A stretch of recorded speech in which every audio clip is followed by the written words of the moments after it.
Now, we've all heard of Area 51. It's no secret that there's something going on there that no one has really been able to unearth.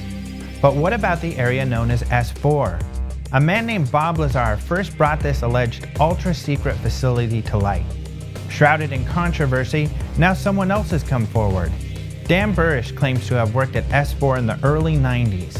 He came to the Open Mind Studios and sat down with Michael Schratt. Michael questioned him in detail about his experiences at S4, and we have recreated his testimony using 3D animation.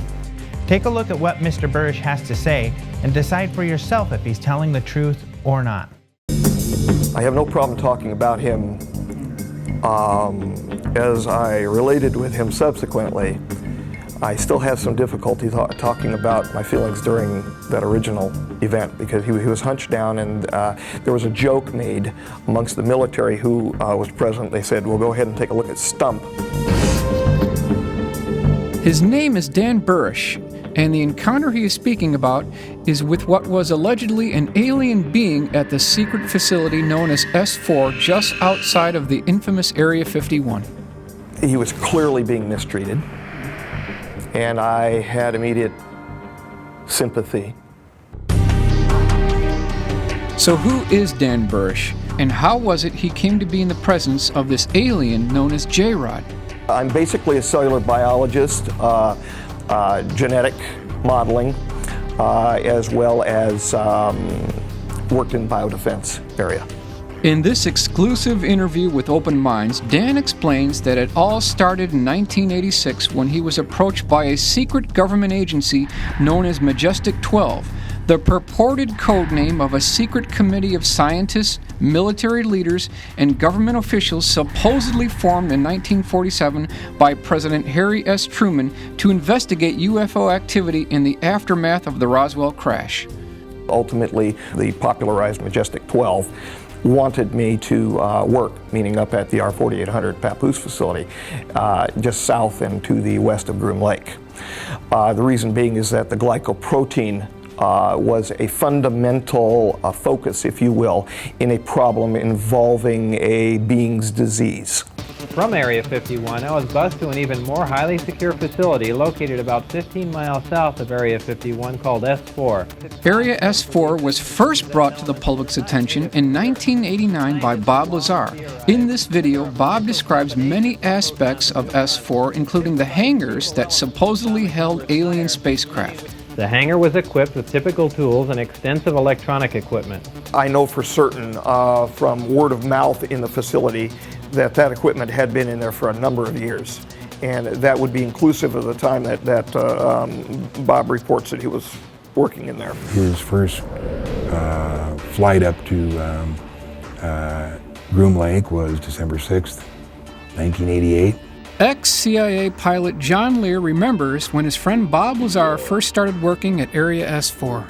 He came back the first time and sat right in that chair and said, "I saw a disc today."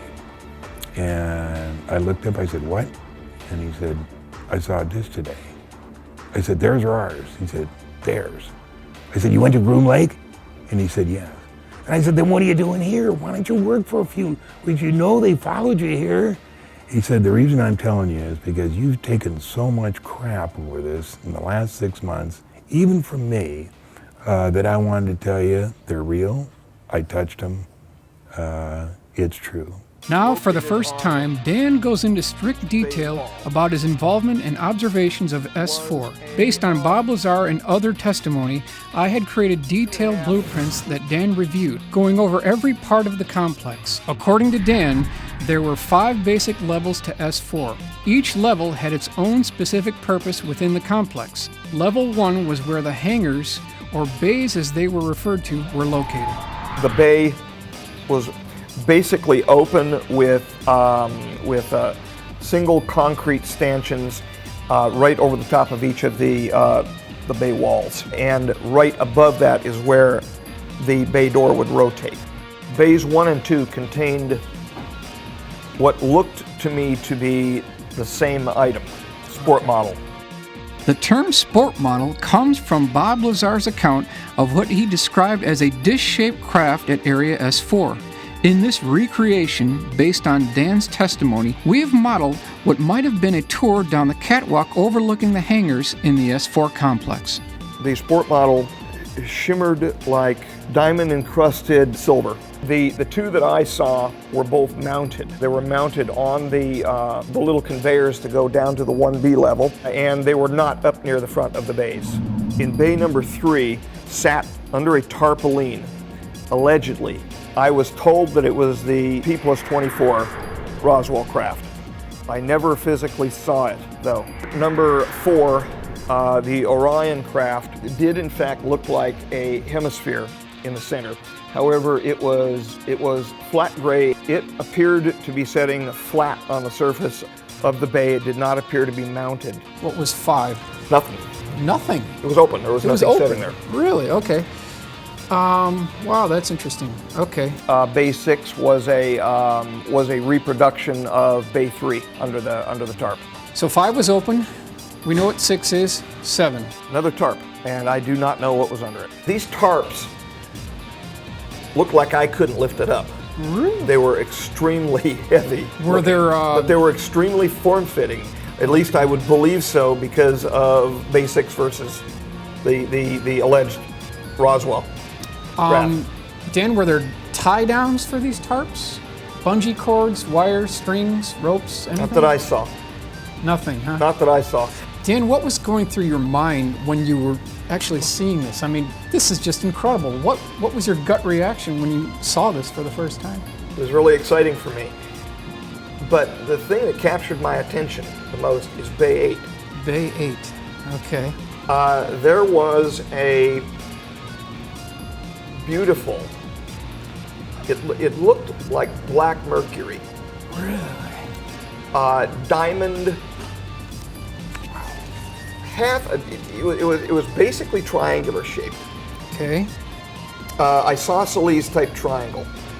I don't know where it was from, but it was the most beautiful craft I've ever seen in my life. Like I said, it was a licorice drop.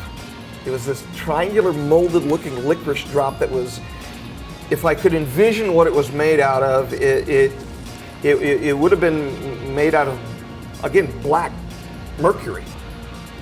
Except for I didn't see surface changes or anything like that in it. It was just, I don't have a word to describe it.